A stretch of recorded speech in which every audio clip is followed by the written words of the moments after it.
இந்நாள் நல்ல தேதி. என்னையே தந்தேன் உனக்காக, ஜன்மமே கொண்டேன் அதற்காக.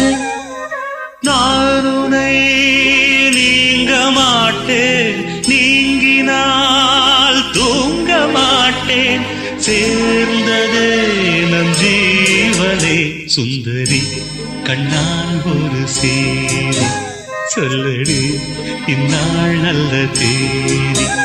என்னை